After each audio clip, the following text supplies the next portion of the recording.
Welcome to the Hope for the Animals podcast, a project of compassionate living. I'm your host, Hope Bohannic, and today on the show, I want to talk about love, all forms and expressions of love. We have a couple joining us on the episode today, Patty Leon and Rich Winograd, who went vegan together. It has bonded and strengthened their relationship, and that's just so beautiful to see. I think often, too often, someone goes vegan that's in a relationship and their partner or spouse is not on board, so they have to figure out how to go it alone, do it alone, and it can become a source of stress between them. So it's really wonderful to see a couple taking the vegan journey together. That is true vegan love. It's interesting that love has come up for me recently. Not only romantic love, but vegan as an expression of love. For some reason, love is it's just not a word that I use in my advocacy or when I'm talking about veganism. I use words like compassion and empathy and sympathy, but I think somewhere along these 30 years, I got it in my subconscious that the word love was too touchy-feely, that I shouldn't use it if I want to be taken seriously. But recently, other vegans that I've been talking to have used love, have used the word love. John Sanbanmatsu used it in his book, and I think in our podcast interview too recently. And then Patty, in this interview that you'll be hearing in a moment, she used it as well. Vegan is love, vegan as love, an expression of love. And I love that. It's so true. I was reminded while watching a show recently how rare complex life is, the complex life of animals on this earth. And we are animals, let's not forget. It's so rare in the universe. It took about 4 billion years to create the conditions for animals to exist, and we have so far found no signs of complex life among the billions and billions and billions of stars and planets in the universe. There's so much out there, but not complex life. I believe it's out there. I do believe that there is complex life out there beyond our own, but it's exceedingly rare. We still haven't found it. It's so precious. We have been given a rare gift. And what are we doing with it? Destroying and killing on a massive scale. We have to counteract this assault on the planet. And I think one way to do that is with love, by talking about love. I think talking about loving the earth, loving the animals is essential. And I want to do that more. And I think now more than ever, with all that's going on, with so much hate and so much separation and othering, it's more important than ever now to talk about love, to feel love for everyone on this planet, animal life, human life, all life. You cherish what you love, you protect what you love. And the way to take that love into action is to live vegan. So let's now hear from a loving couple, Patty and Rich. I hope you enjoy our conversation.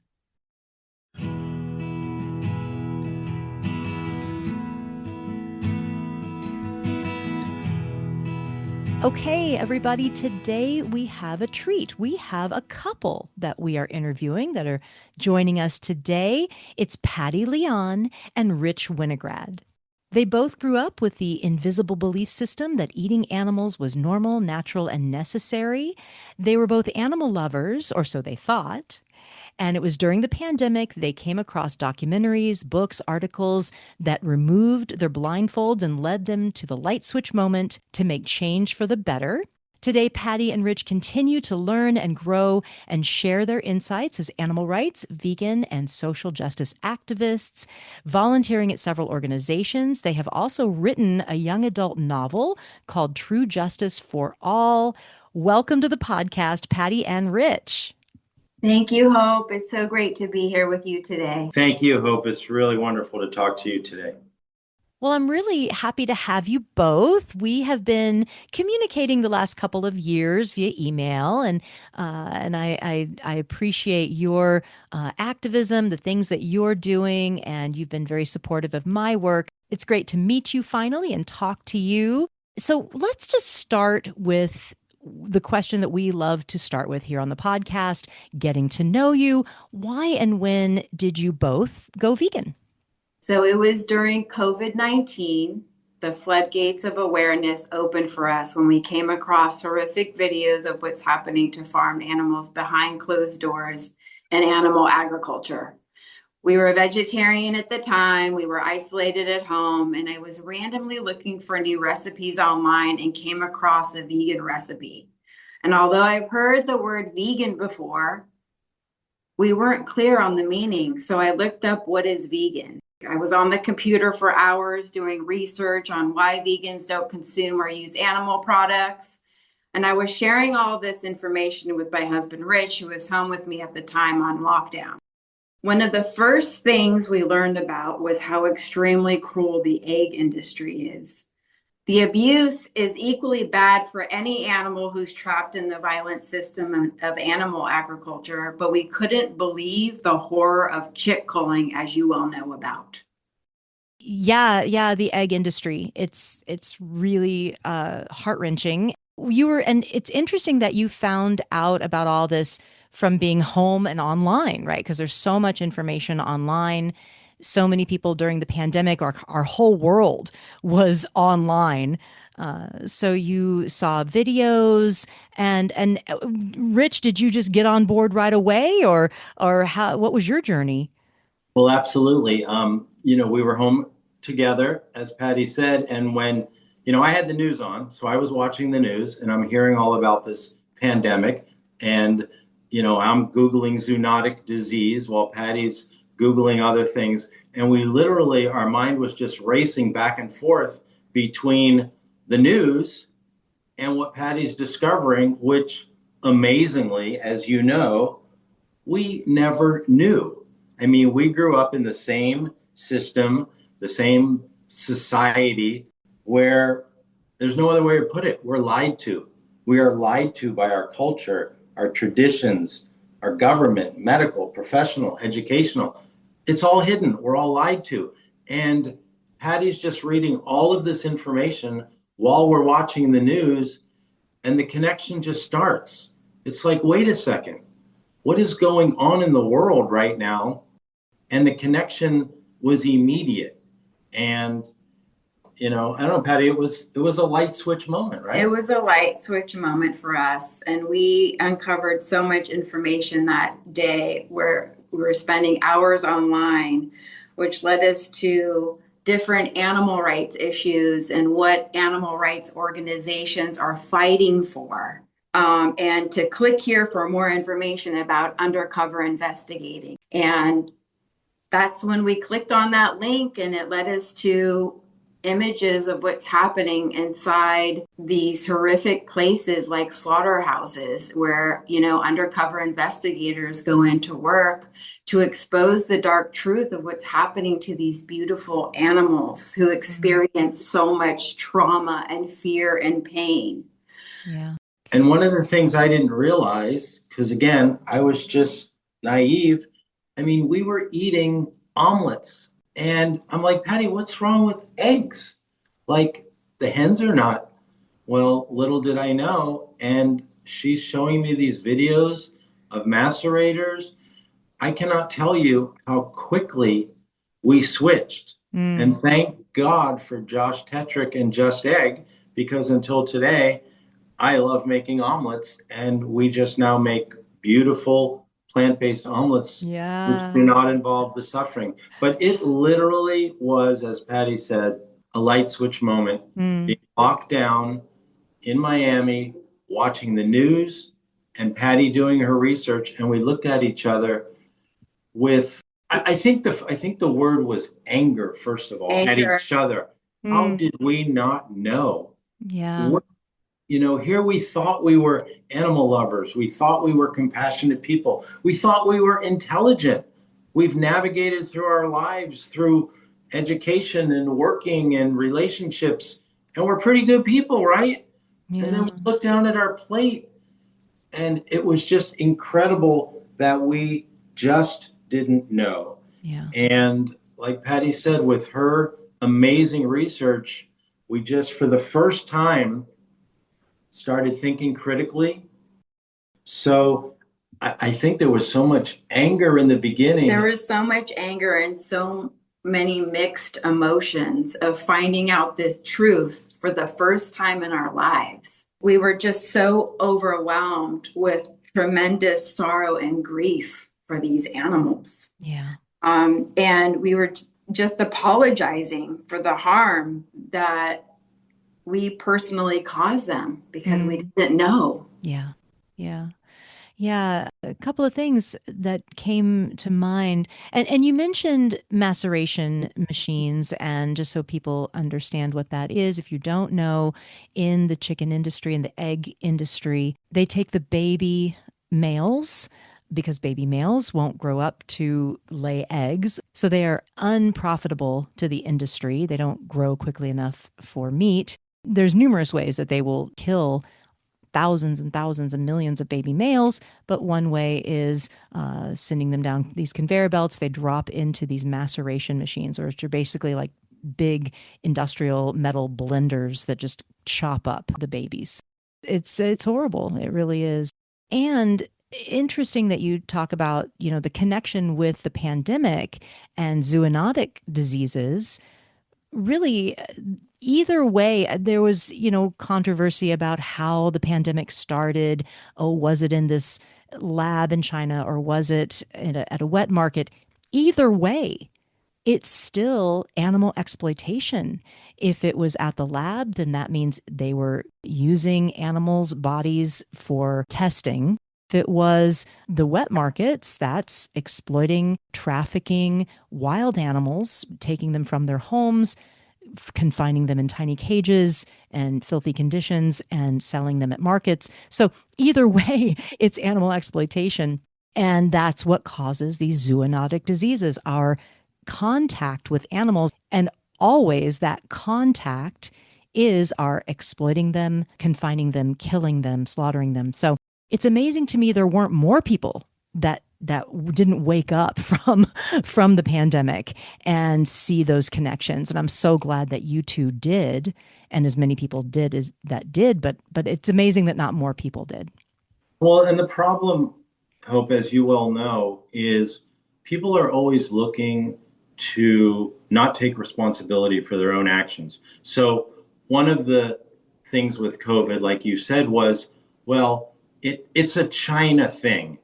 It happened or may have happened in Wuhan, and unfortunately at the time we had a president who also said it's a China thing. So it wasn't, we didn't cause it, which is not true. We did cause it because there's no difference between a wet market in China and a market in New York City or in Miami where we have one. But people just, they just don't want to take responsibility for their own actions.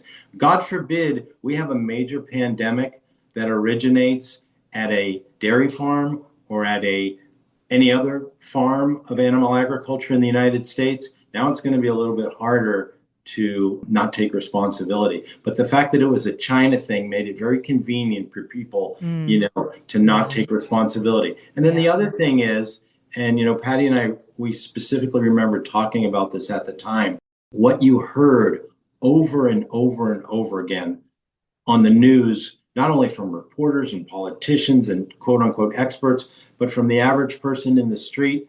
Everyone wanted to just get back to normal.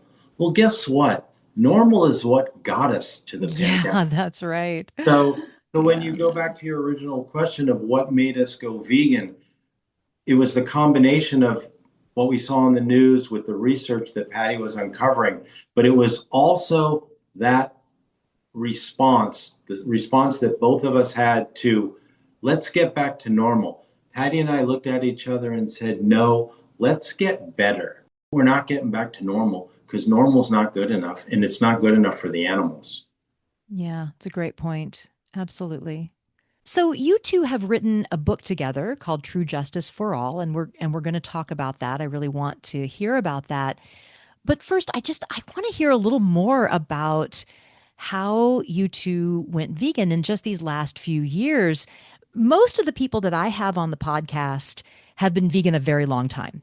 I would say that 80% of the people that I interview have been vegan at least over 10 years. Yeah, shame on us, Hope. I know. No, no, no. No, I'm being serious. Shame. No, that's not at all where I'm going with this. Yeah, Oh, that's funny. No, you're no. angry today that we didn't know We got the sooner. memo late, Hope. Right, it's okay. No, and you're young. You're young. That's fine. No, Go ahead, continue. no, what I meant was that I think it's very interesting, and I would like to hear about your vegan education, more about it, because you got a vegan education just recently. So it's interesting for me to hear about what got you to go vegan, because generally, when I ask that, they say, "Oh, it was Diet for a New America," or this, the book I read 20 years ago that everybody to go vegan 20 years ago. So I'm interested to hear more about that. And you know what? You did it in the exact time that you're supposed to, because the contribution you're making now is incredible and is going to certainly make up for any years that you weren't vegan. So, Well, when we had this light switch moment and Patty was continuing with her research and we just completely stopped eating animals immediately, we just knew that our path had to be to continue to learn and to know more. It wasn't enough just to stop eating animals. We knew instinctively that we had to increase our education and awareness. We started the obvious way. We watched a lot of documentaries. We watched Cowspiracy. We watched Seaspiracy. We watched a little bit of Dominion and Earthlings, but Patty had already done the research and seen those videos and shared them with me. And I was like, okay, I get it. We watched some incredible ones that really played to our heartstrings of compassion. One of them, Patty introduced me to. Do you remember that one, Patty? 73 cows. 73 Cows is an incredible story of a dairy farmer. I highly recommend it. We also watched Hope, H period, O period, P period, E period, not produced by you. Hope, What You Eat Matters. Phenomenal documentary. And it was through that documentary that we became educated of and by Vandana Shiva, which led us to watching another documentary, The Land of Ahimsa. And all of those documentaries, which I highly recommend, were extremely important part of our education. The other thing, of course, was books. We love to read. So we grabbed the classic Animal Liberation by Peter Singer. We grabbed the classic by the OG of sanctuaries, Gene Bauer, and we read Farm Sanctuary. And then we came across this book that has a chicken on the cover called The Humane Hoax. And I can't tell you how that was eye-opening, because not only in that book, which you edited and wrote a chapter in, but we got to read the perspective of many different people, many of whom we ended up emailing, communicating with, and furthering our education. One of those is Robert Grillo in Chicago, who runs Free From Harm. If it wasn't for your book, The Humane Hoax, we never would have started communicating with Robert and following his incredible work on Capitol Hill and everywhere else where he's chasing politicians. So all of these books were incredible. Again, as much as we like the other books, and I don't want to talk too much about The Humane Hoax because you do that all the time, but I want to say that one of the things that really lit a fire in us was your book on page 92 and 93, where you talk about mindfulness. Because I don't think prior to becoming vegan, we were really mindful. And that word was incredible. And you talk about understanding oneself and one's actions. And that's exactly what veganism is. It's aligning your core values with your actions. And you explained that so well, as you explained about, Eastern religions and the Dharma traditions and ahimsa. So I got to tell you, I mean, you really lit a fire under us with just those 2 pages in your chapter.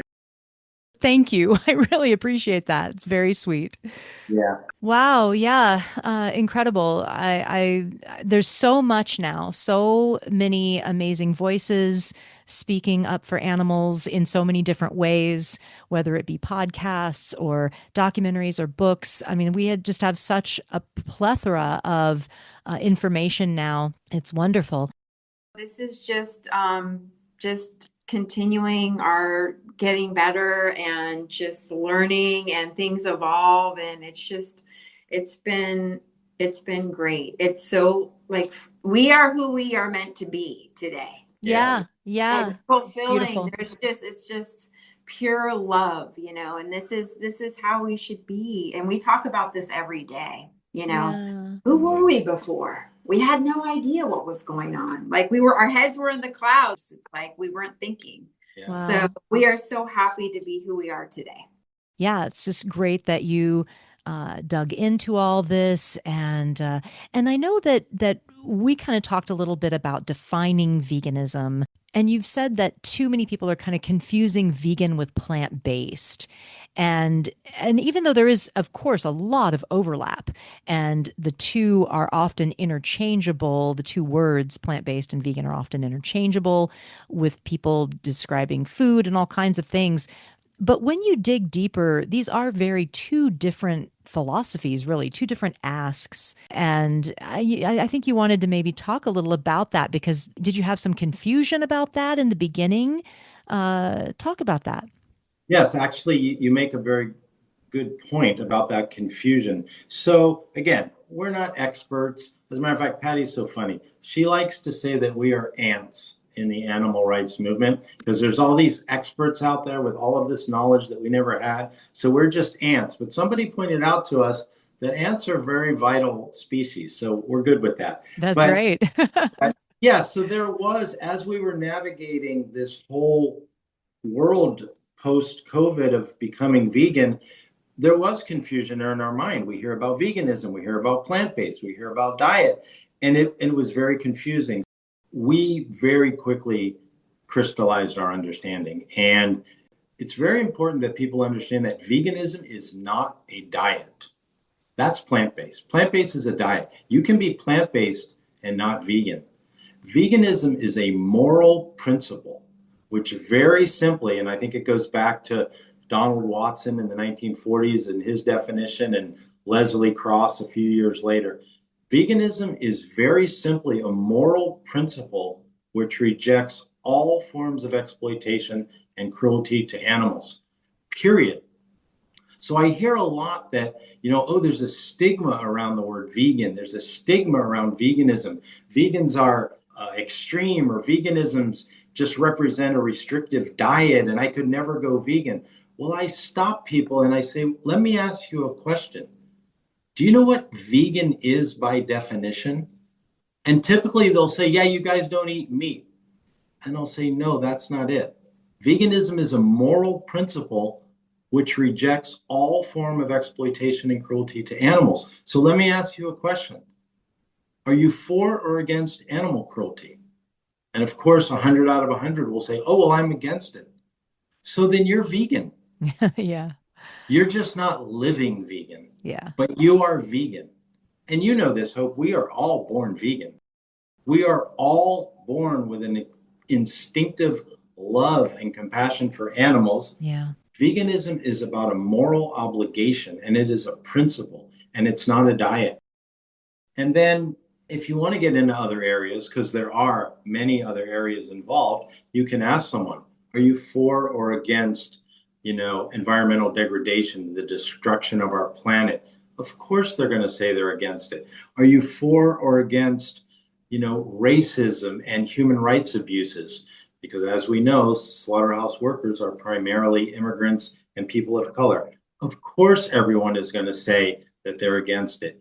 And are you for or against good health for yourself and your loved ones, of course they're going to say they're for it. So when you have that type of conversation and you ask those questions and you establish common agreement and common core values, you're at a very good place because you're not on opposing views.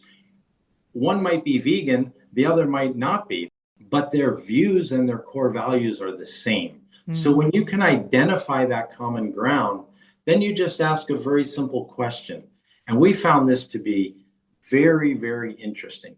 When you talk to people and you establish that common ground about what is important to them, which is a world of love and compassion and kindness to all animals and good health and a healthy planet, when you establish all those common things and you are in agreement and they see that you're in agreement with them, you can ask them. So let me ask you a question. What is it called when your values are here on one side, but your actions are actually causing the problems that your values are against? What is that called? And hope 9 times out of 10, people will say, oh, that's hypocrisy. They will say it. And when you get someone to look inside and realize, oh my gosh, I'm living like a hypocrite because I'm against animal cruelty and I want good health for my loved ones. And I don't want deforestation and rivers to be polluted, but I'm causing it with my food choices. They realize it. And we know that that's the power of change is when, an alcoholic is never going to get over alcoholism unless they admit they have a problem. So when you establish that common ground and you get people to admit that, yes, maybe my actions are not in line with my values, that's the definition of hypocrisy. Yeah. And that can help get them on the road to where we would like them to be. And yes, for Patty and I, it happened overnight. We don't expect everyone to start living vegan overnight. What we do expect or what we want is for people to just look in the mirror and see where their values are, see where their actions are, and see if they can be brought into an alignment.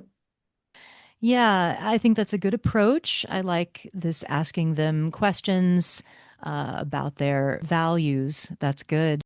Kojin and I, my husband and I, have a whole philosophy around hypocrisy. We call it the Hippocratic Imperative. And we actually have talked about it on one of the podcasts, a past podcast where Kojin was a guest. So if you want to dig in more to hypocrisy, we have a whole philosophy around it. But yeah, very, very interesting stuff. And it's true. We walk around being hypocrites about a lot of things. But this is one that we can do something about. We can go vegan so we don't have to be a hypocrite about loving animals and eating them at the same time. So well said. Absolutely. So let's move on to your book. Let's talk about your book. You have written a book together called True Justice for All.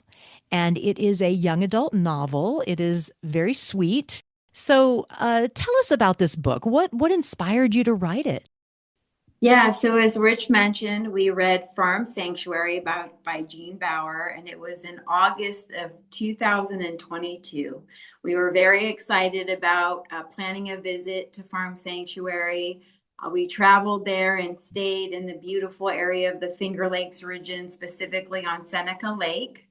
And on our drive from Seneca Lake to Farm Sanctuary, we drove by a big sign that read, I love milk, with a big statue of a cow next.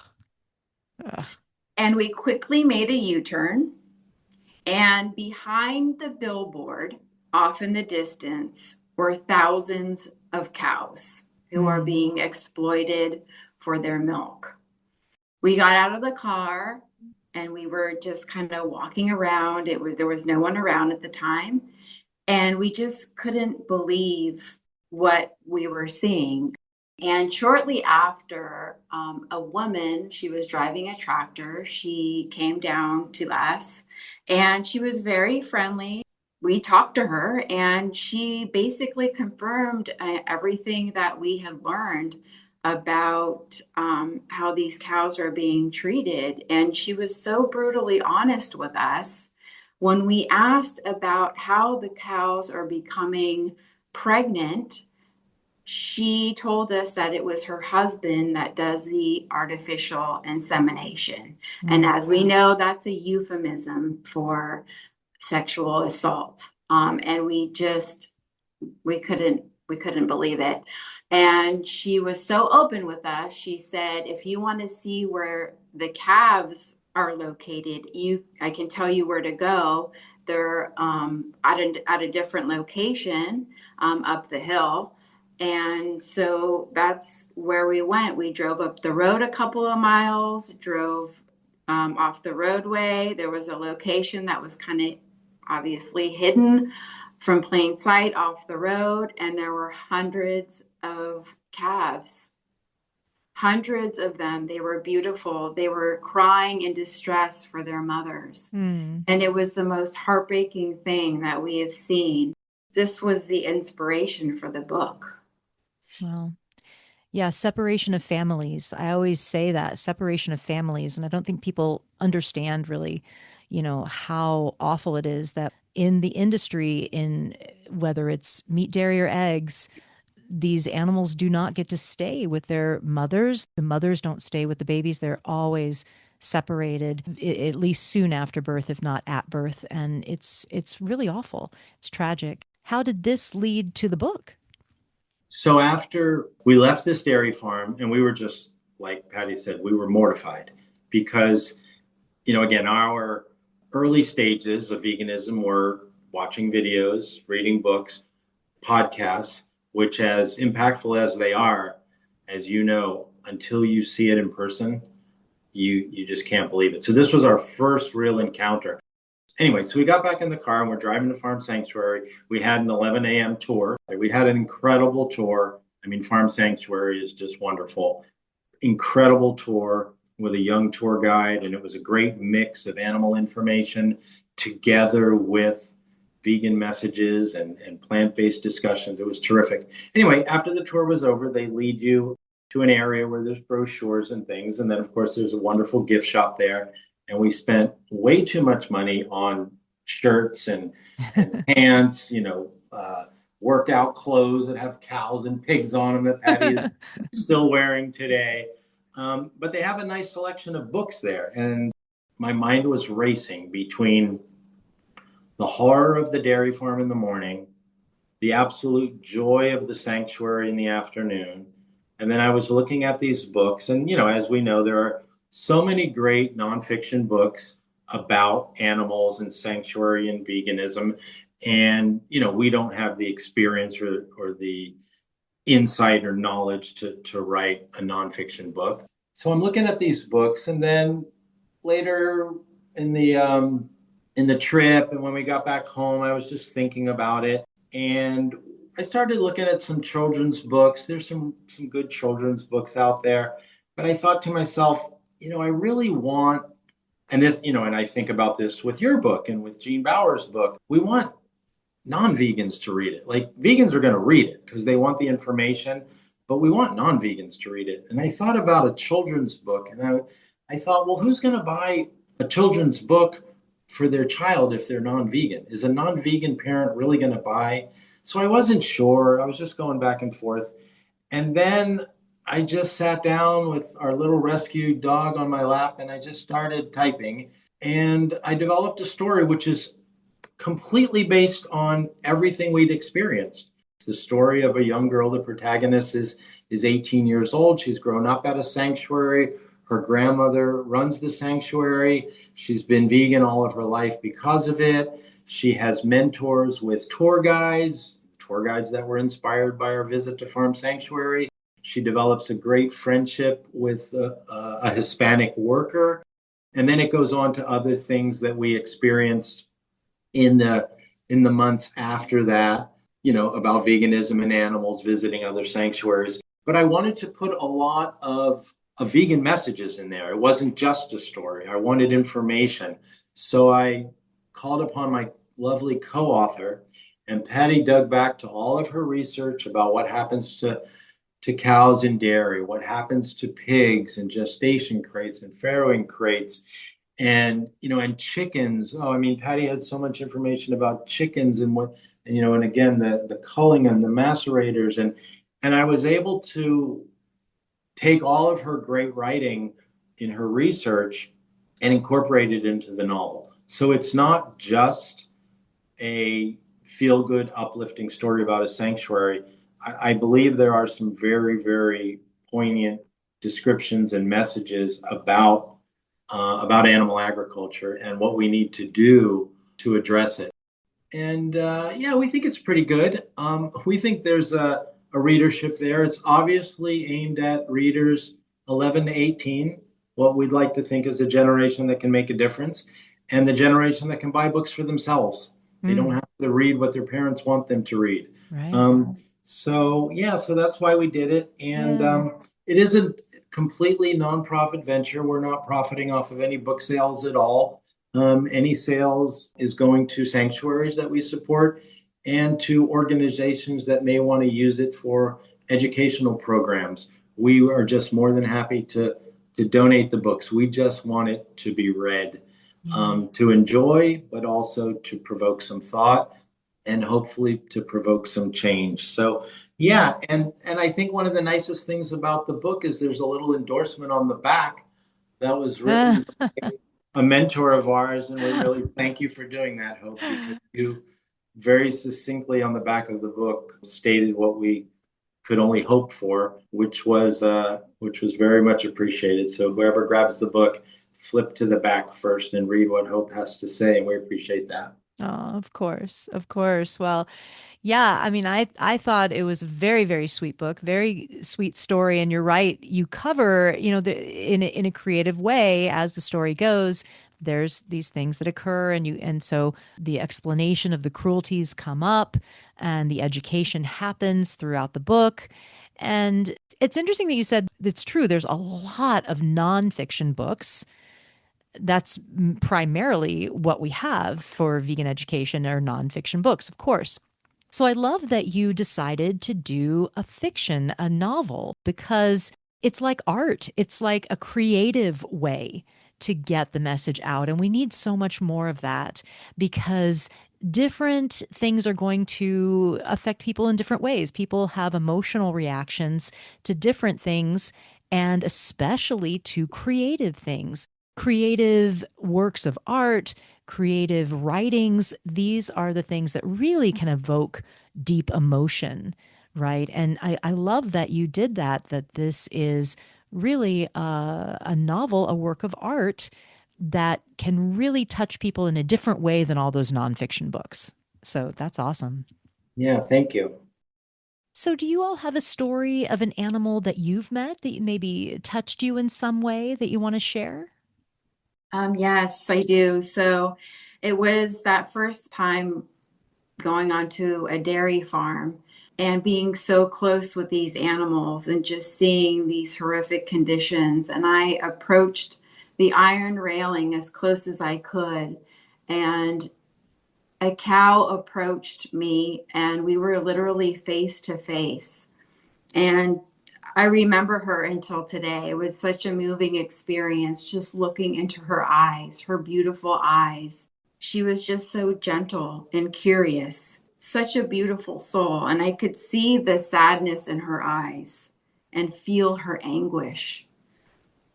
Wow. And I was talking to her, apologizing for all of this, all of her suffering.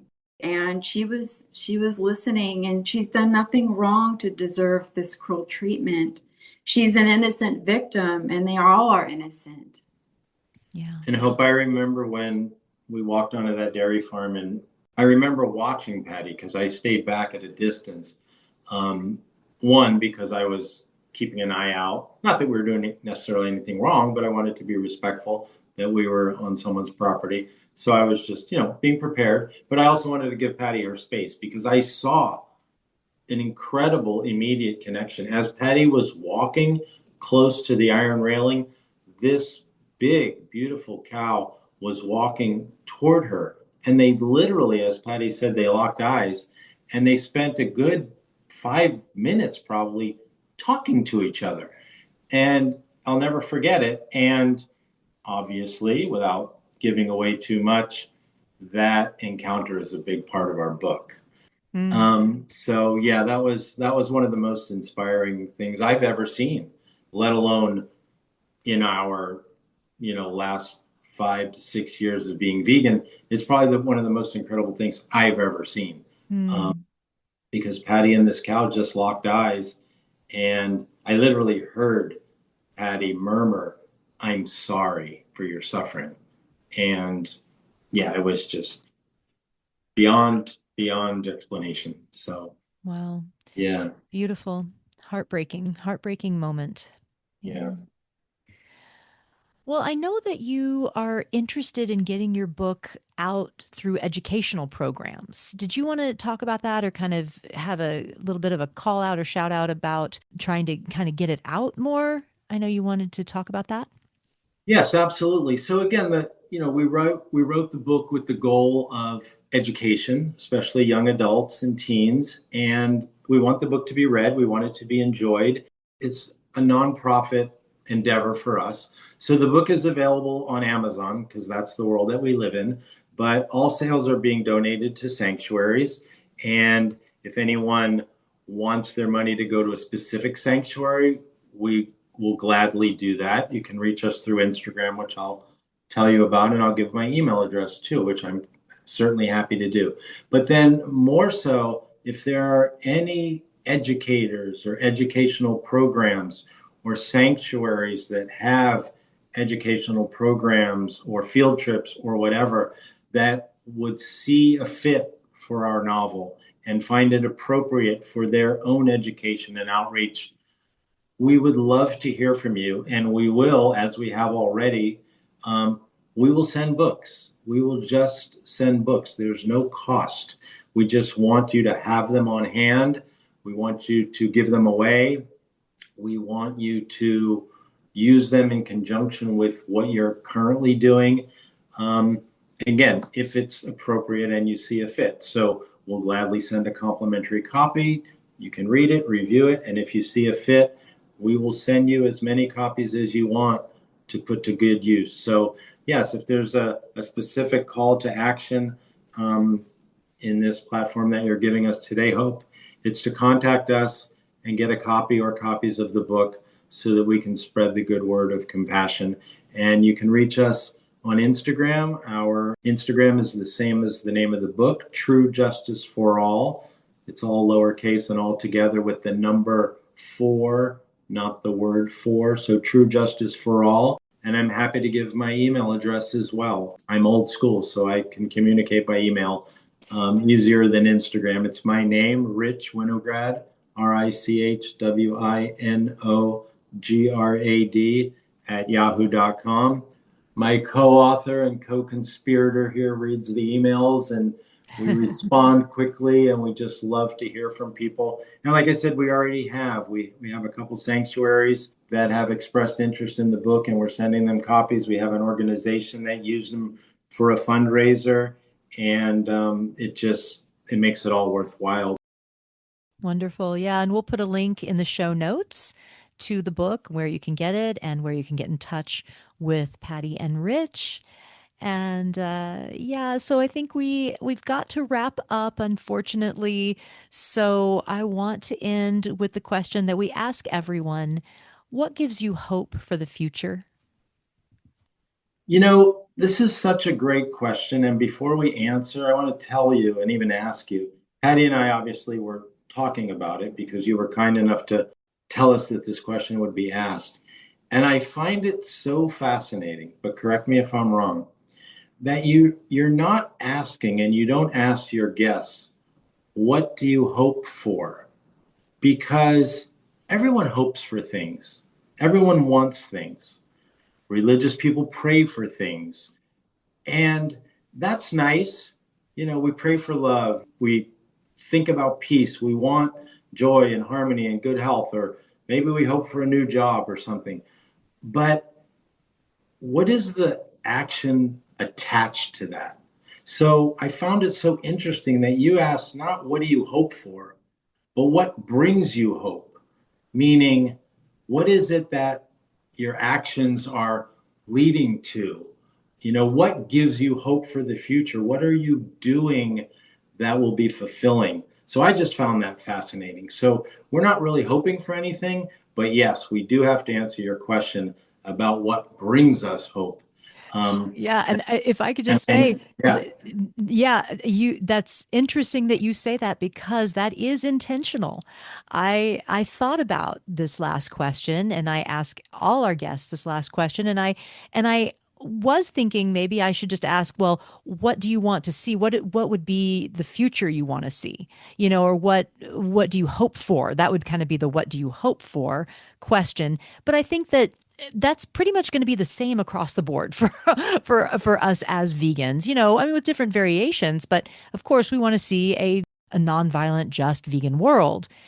But what gives you hope? I think that is kind of more important, or not. It's not more important, but I think it's more what we need to hear from people, and it also is going to be different. I think for different people, right? What it is that keeps you going, what it is that inspires you and gives you hope. So that was very intentional, and I'm glad you clued into that. yeah, thank you. Yeah, so being in the presence and looking into the eyes of the animals who are rescued from harm definitely gives me hope for the future. These animals are now living their best lives free from the cruelties inflicted by humans. And through education and awareness, hopefully many more innocent lives will be rescued from unnecessary violence. So that's something that gives me hope.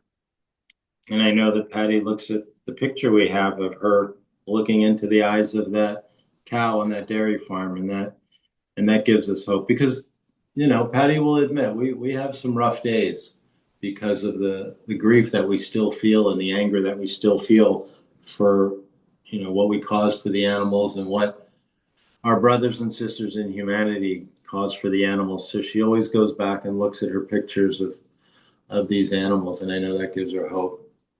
Yeah. What about Yeah. you, Rich? Well, I certainly agree with Patty. I love going to sanctuaries with her, and yeah, when I see those animals, that gives me hope. But I also really am inspired by outreach, and by that, it doesn't have to mean a formal event. Just talking to people, and what really gives me hope is when I talk to someone and they get it. That just gives me hope. And I've had a few. Yeah, I mean, I might talk to 20 people in a week, and 10 of them are going to say, I love bacon, get away from me. But when you get that one person who says, wow, I've never been asked that question, or I've never thought about it like that, or like we talked about earlier, admits humbly, gosh, maybe I am a bit of a hypocrite. When I see that spark, that someone can get it, that gives me tremendous hope that maybe humanity is not doomed. Mm. Maybe there really are ways that people can get it and can truly change and make a difference. But when I can look into the eyes and have a good, educated, compassionate discussion with someone and they get it, that gives me tremendous hope. Yeah, they're out there. Everywhere we go, there are people that those early adopters that are ready to hear the message, that are primed for it and excited about it. And you two were there during the pandemic, ready to absorb the message, to be open to it. I love that so much that you have made this complete change in your lives, and not only gone vegan, but you saw that you had to do more, that you had to take it to the next level and actually do something to help. And you've done that. And especially with this book, True Justice for All, it's a wonderful contribution, being a novel to the literature that's out there on veganism. So thank you so much for your contribution, for your work, and thank you for just being wonderful, compassionate people. I'm so happy to know you. Thank you so much, Hope. Thank you, Hope. We really appreciate you. Thank you for listening to the Hope for the Animals podcast, a project of compassionate living. Just a quick announcement. If you are in the Northern California area, mark your calendars for the Sonoma County Veg Fest coming up on September 27th, 2025. I've been organizing this event for 11 years. This is our 11th Sonoma County Veg Fest, and it's always a lot of fun. It's at the Santa Rosa Veterans Building, about an hour north of San Francisco. We have a great lineup of speakers this year, awesome food with the vegan circus that is returning with their vegan corn dogs and vegan funnel cake. And it's just a fun day of vegan shenanigans. So I hope you can join us if you're near. I'll put a link to the event and more information in the show notes. So I hope that you are feeling the love after this episode. And remember that the best way to take your love for the animals, your love for the earth, taking that love into action is to live vegan.